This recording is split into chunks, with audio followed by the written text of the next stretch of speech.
জলবায়ু পরিবর্তনের ধাক্কায় যখন মালদ্বীপ, কিরিবাতি ও টুভালুর মতো দ্বীপরাষ্ট্রগুলো অস্তিত্ব সংকটে পড়েছে, অর্থাৎ সমুদ্রের গর্ভে হারিয়ে যেতে চলেছে, ঠিক তখনই বাংলাদেশের সাথে নতুন জমি সংযোজন হয়ে এক ব্যতিক্রমী বাস্তবতার সাক্ষী হচ্ছে। দেশটি ক্রমাগত ভূমি পুনরুদ্ধার ও সমুদ্র সীমার সম্প্রসারণের মাধ্যমে নিজের আয়তন বাড়িয়ে নিচ্ছে। জলবায়ুর কারণে যখন অনেক দেশ সমুদ্রের গর্ভে হারিয়ে যেতে চলেছে, সেখানে বাংলাদেশ কিভাবে বিস্ময়করভাবে ধাপে ধাপে নিজেদের ভূখণ্ড বাড়িয়ে নিচ্ছে? এটি কি প্রকৃতির দান নাকি মানুষের নিরলস প্রচেষ্টার ফসল? স্বাধীনতার সময় 1971 সালে বাংলাদেশের মোট আয়তন ছিল 1,47,570 বর্গ কিলোমিটার এবং নতুন চর জাগরণের ফলে বর্তমানে দেশটির আয়তন দাঁড়িয়েছে 1,48,460 বর্গ কিলোমিটার। কিন্তু সাম্প্রতিক দশকগুলোতে ভূমি পুনরুদ্ধার অর্থাৎ প্রায় 890 বর্গ কিলোমিটার নতুন ভূমি যুক্ত হয়েছে, যা একটি ছোট্ট শহরের আয়তনের চেয়েও বড়।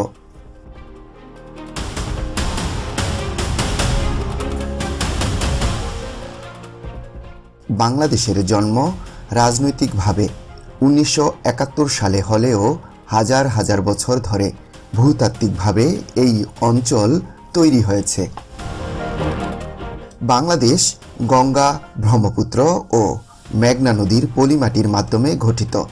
শতাব্দীর পর শতাব্দী ধরে হিমালয়ের বরফ গলে এবং ভারী বর্ষণের ফলে এই নদীগুলো বিপুল পরিমাণ পলি বঙ্গোপসাগরে নিয়ে আসে, যা নতুন ভূমির সৃষ্টি করেছে, যা আজকের বাংলাদেশ।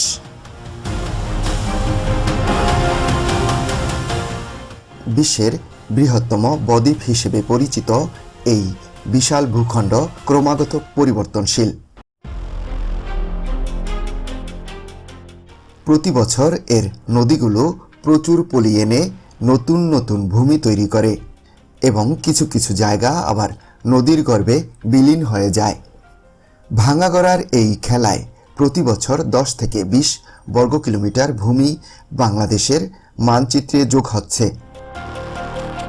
এছাড়া সম্প্রতি জেগে ওঠা ছোট বড় মিলিয়ে প্রায় 50টির মতো চর জেগে আরেক নতুন বাংলাদেশের হাতছানি দিচ্ছে, যেখানে মালদ্বীপ 2050 সালের মধ্যে তাদের 80% ভূমি ডুবে যাবার আশঙ্কা করেছে। সেখানে বাংলাদেশ প্রতি বছর গড়ে 10 থেকে 20 বর্গ কিলোমিটার নতুন ভূমি সৃষ্টি হচ্ছে। এই প্রবণতা অব্যাহত থাকলে আগামী 50 বছরে বাংলাদেশের আয়তন 1,50,000 বর্গ কিলোমিটার ছাড়িয়ে যেতে পারে, অর্থাৎ দেশের আয়তন কিছুটা বড় হবে, 1000 থেকে 1500 বর্গ কিলোমিটার ভূমি, যা ঢাকা জেলার সমান।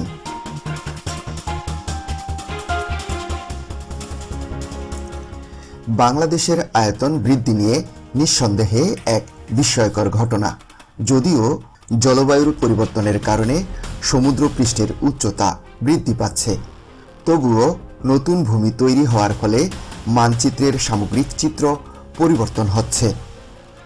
অন্যদিকে মালদ্বীপ, টুভালুর মতো দ্বীপরাষ্ট্রগুলো যেখানে ভূমি হারানোর আশঙ্কা করেছে, এই বৈপরীত্য জলবায়ু পরিবর্তনের এক বিস্ময়কর চিত্র তুলে ধরে।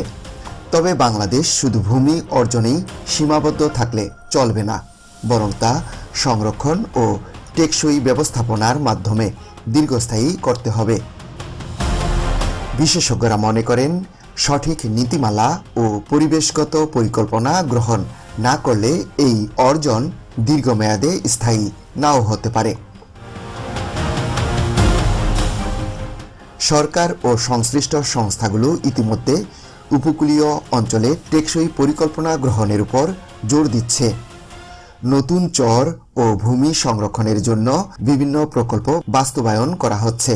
তবে জলবায়ু পরিবর্তনের বিরূপ প্রভাব মোকাবেলায় কার্যকর ব্যবস্থা গ্রহণ না করলে ভূমি বৃদ্ধি হয়েও তা অকার্যকর হয়ে পড়তে পারে।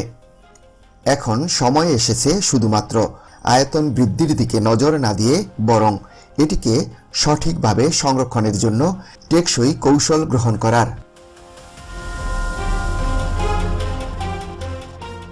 প্রিয় দর্শক, আজ এ পর্যন্তই। ভিডিওটি ভালো লাগলে লাইক দিন, শেয়ার করে অন্যদেরকে দেখার ও জানার সুযোগ করে দিতে পারেন।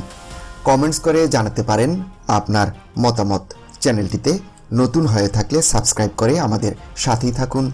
যেখানেই থাকুন ভালো থাকুন, সুস্থ থাকুন। আল্লাহ হাফেজ।